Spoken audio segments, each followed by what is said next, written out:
अध्याय 2। क्या हमारे आसपास के पदार्थ शुद्ध हैं? ये जानने के लिए हमने पदार्थ को 3 रूपों में बांटा है: तत्व, यौगिक और मिश्रण। तत्व क्या होते हैं? तत्व वह होते हैं जो एक ही प्रकार के परमाणु का जो समूह होता है उसे हमने क्या कहा है? तत्व कहा है, जैसे कि सोना, चांदी, लोहा आदि। यौगिक क्या होते हैं? जो 2 या 2 से अधिक तत्वों के परमाणु के एक निश्चित अनुपात में रासायनिक संयोग करके जो पदार्थ बनते हैं उसे हमने क्या बोला है? यौगिक का है, जैसे कि नमक, जल। नमक की बात करते हैं तो नमक का रासायनिक सूत्र क्या होगा? NaCl, जहाँ पर सोडियम और क्लोराइड दोनों हैं। इन्होंने रासायनिक संयोग करके जो पदार्थ बना है वो क्या होगा? NaCl होगा। और जल का क्या होगा? H2O, जहाँ पर हाइड्रोजन और ऑक्सीजन की निश्चित मात्रा है। निश्चित मात्रा में इन्होंने संयोग करके जो पदार्थ बनता है उसे क्या बोला है? यौगिक का है। और बात करते हैं मिश्रण की। मिश्रण में 2 या 2 से अधिक तत्व और यौगिक की अनिश्चित मात्रा मतलब वह मात्रा कितनी भी हो सकती है, मिलाने से जो पदार्थ बना है उसे मिश्रण कहते हैं। जैसे कि वायु एक प्रकार का मिश्रण है जिसमें अनेक अवयव गैस आदि होते हैं। गैसें जैसे कि nitrogen, oxygen, carbon dioxide, H2O आदि पाए जाते हैं। हम कैसे जान सकते हैं कि बाजार से खरीदा हुआ शुद्ध हुआ दूध, घी, मक्खन, नमक, मसाला, मिनरल जल, जूस शुद्ध हैं?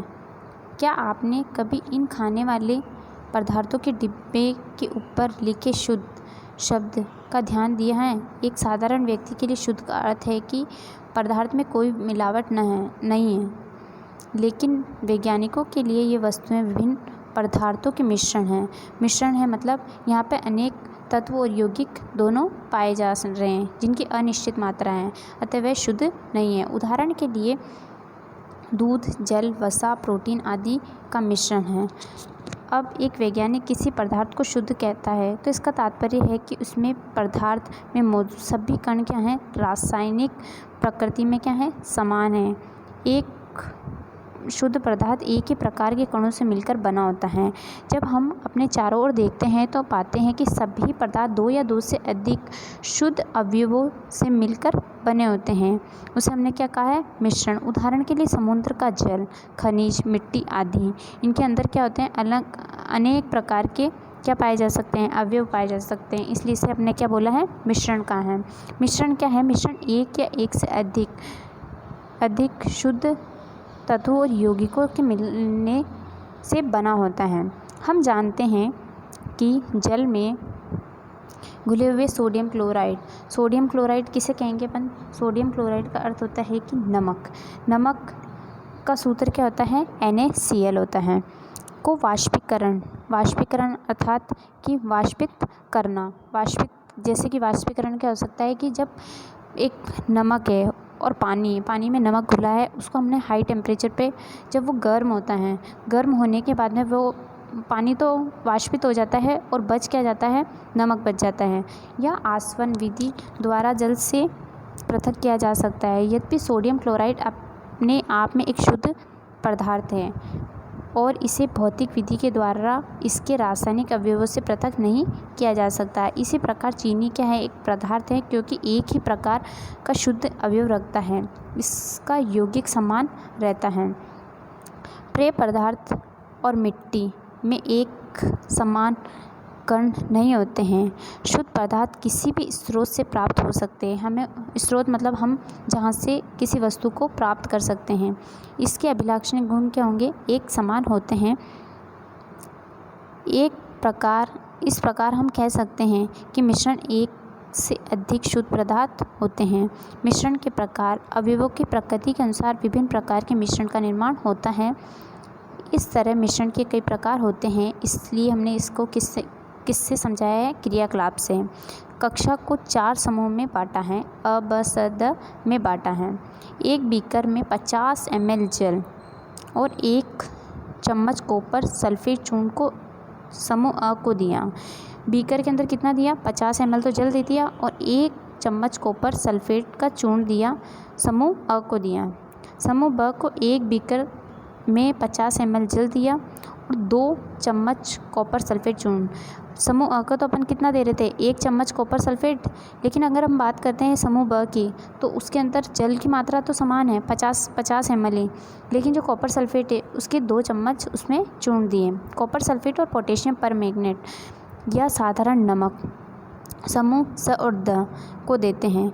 तो स और द को क्या दिया, कॉपर सल्फेट या पोटेशियम परमैंगनेट, इन दोनों का क्या दिया, समूह दिया, और दोनों अवयव अवयवों की जो पृथक मात्रा देते हैं कि एक की मात्रा अधिक और दूसरी की मात्रा कम, तो अलग अलग मात्रा देते हैं। अब पृथक समूह के इन अवयवों को मिलाकर मिश्रण तैयार करें, जिसके रंग बनावट के आधार पर एक रिपोर्ट तैयार करें। समूह अ और ब एक मिश्रण प्राप्त होता है जिसकी बनावट क्या होती है, समान होती है, क्योंकि वहाँ पर दोनों क्या है, जो है अवयव है वो कॉपर सल्फेट है, जिसमें मात्रा तो समान है। मात्रा जिसमें एक में तो क्या है, 1 ही चम्मच लिया कॉपर सल्फेट का, लेकिन हम बात करते हैं दूसरे के अंदर, ब समूह के अंदर, वहाँ पे अपन ने कॉपर सल्फेट के 2 चम्मच लिए। बनावट समान है, इस तरह के मिश्रण को सममांगी मिश्रण कहते हैं। तो सममांगी मिश्रण किसे कहते हैं, सममांगी मिश्रण उसे कहते हैं ऐसा मिश्रण जिसमें सभी अवयव एक ही अवस्था और प्रावस्था में होते हैं, उसे हम क्या बोल सकते हैं, सममांगी मिश्रण कह सकते हैं। जैसे कि वायु एक प्रकार का सममांगी मिश्रण है तथा विलयन कहते हैं। इस तरह के मिश्रणों के कुछ अन्य उदाहरण हैं जल में नमक, जल में चीनी। दोनों समूहों से प्राप्त घोल के रंगों की तुलना करें। यद्यपि दोनों समूह के पास कॉपर सल्फेट का घोल है, लेकिन इन दोनों घोल के रंगों की तीव्रता पृथक है। ये दिखाई देता है कि सममांगी मिश्रण पृथक संगठन रख सकते हैं। समूह स और द ने जो मिश्रण प्राप्त किया है उसके अंत भौतिक दृष्टि से मतलब कि हम जिसे देख सकते हैं, देखने में पृथक हों, तो वह भौतिक दृष्टि से पृथक हैं। इस प्रकार के मिश्रण को विषमांगी मिश्रण कहते हैं। विषमांगी मिश्रण उससे कहेंगे ऐसा मिश्रण जिसमें सभी अवयव भिन्न भिन्न अवस्था या प्रावस्था में हो, उसे हमने विषमांगी मिश्रण कहते हैं। जैसे कि दूध, बादल, धुआं। और इसका एक उदाहरण यह है कि यदि हम जल में तेल को अगर मिलाते हैं तो वह एक प्रकार का विषमांगी मिश्रण है, क्योंकि पूर्ण रूप से जो तेल होता है वह जल में पूर्ण रूप से नहीं मिलता है, उसकी एक अलग सी परत नज़र आती है, तो वह एक प्रकार का विषमांगी मिश्रण है। दूसरे क्रियाकलाप से समझाते हैं। आइए पुनः कक्षा को 4 समूह में बांटते हैं। अ, ब, स, द में बांटें। प्रत्येक समूह को नीचे दिए गए नमूने में से एक दें। समूह अ को कॉपर सल्फेट के कुछ क्रिस्टल दें। समूह ब को कॉपर सल्फेट 1 चम्मच कॉपर सल्फेट दें। यहाँ पे तो कॉपर सल्फेट का, समूह अ को तो कॉपर सल्फेट का अपन ने क्या दिया, क्रिस्टल दिया, जबकि अपन बात करते हैं समूह ब को 1 चम्मच कॉपर सल्फेट दें।